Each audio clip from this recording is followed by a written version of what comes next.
व्यक्ति अगर अनायास अंदर कथा स्थल तक पहुंचा भी नहीं है, वो भगवान की कथा में पहुंचा भी नहीं है, वो कथा में गया ही नहीं है, उसके बाद भी वो व्यक्ति केवल मार्ग से बाहर से निकल कर जा रहा है, और कोई कथा श्रवण कर कर जाने वाले व्यक्ति या कथा के मार्ग से जाने वाला व्यक्ति उसके सम्मुख में अगर आ भी जाता है और उसकी भूल से भी दृष्टि उस व्यक्ति पर पड़ जाती है तो उसकी 71 पीढ़ी आप उतर जाती है। मात्र शिव महापुराण के कथा का रसतत्व ग्रहण करने वाले जीव का दर्शन मात्र से ये जीव फल प्राप्त कर जाता है।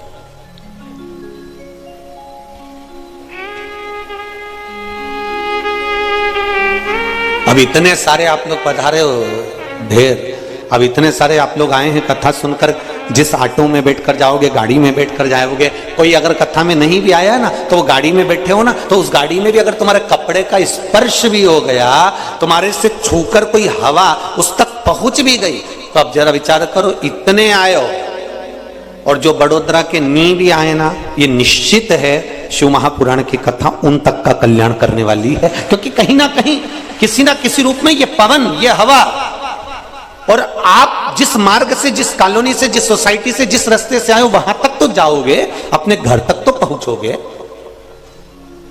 और ऑटो वाला कहां तक छोड़ देगा तुमको? नीचे तक, बिल्डिंग तक तो जाओगे, उस बिल्डिंग तक पहुंचने में भी तो 8-10 घर पड़ेंगे, 8-10 घर में तुम्हारे पांव की रज तो गिरेगी, और गिरेगी तो कल्याण तो करेगी।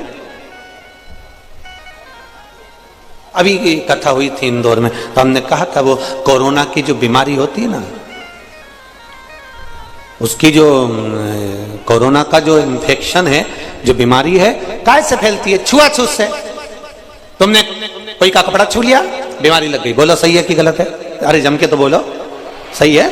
तुमने कभी हाथ लगा लिया, बीमारी हो गई, कोई गेट छू लिया, बीमारी हो गई, हॉस्पिटल का कोई सामान छू लिया, बीमारी हो गई, सब्जी का बैग उठा लिया। इसलिए पहले जब जैसे ही कोरोना चला तो पहले ही मना कर दिया कि साफ बंद कर दिया। बंद करने का कारण क्या था? तुम्हें घर में लाकर बिठा दिया कि तुम कहीं जाओगे नहीं तो छुओगे नहीं। पर फिर भी लोग इतने चतुर हैं, इतने चतुर हैं कि इनका तो मन ही नहीं करता ना बिगर जब तक घर से नहीं निकल जाए, तो कैसे भी मैं अब भी घूम के आया, भले कोई नहीं निकला तो भी गाड़ी से भुड़ करके अब कह रहा मैंने तो किसी को छुआ ही नहीं। कहां गया था? बस बाजार। पेट्रोल पंप चालू था, हाँ। पेट्रोल डलवाया, हाँ। मैंने तो किसी को छुआ ही नहीं।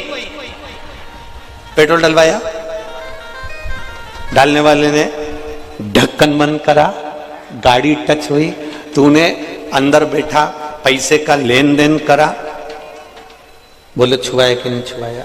भले तुम्हारी दृष्टि में नहीं आया कि मैंने किसी को छुआ ही नहीं, तुम तो बिल्कुल कड़क, मैंने किसी को नहीं छुआ। कई लोग कहते हैं मैंने कभी किसी का बुरा ही नहीं किया। भगवान ऊपर से देखता रहता है, अरे ओ भेरू,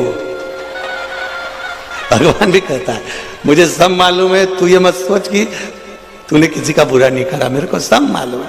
अभी 3 दिन पहले की बात है, बैठा हुआ था बाहर गार्डन में, और बैठे बैठे एक मच्छर तेरे ऊपर आके बैठ गया, और तूने अब बोल रहा है कि मैंने किसी का बुरा ही नहीं किया। निपटाया कि नहीं निपटाया? अब कहे लोग कहने वाले मैंने किसी को नहीं छुआ, इसके बाद में हमारे घर में बीमारी आ गई, समझ में नहीं आया, फिर भी कोरोना आ गया। स्पर्श मात्र से अगर कोरोना बीमारी फैल सकती है तो ये शिव महापुराण की कथा कर रही है, सुनकर जाने वाले के मात्र स्पर्श दर्शन, उसके चरण की रज से भी मेरे शिव की करुणा हो सकती है, कृपा हो सकती है, ये निश्चित।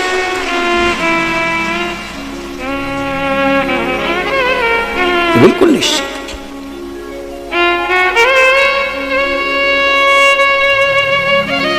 प्रसाद शिव महा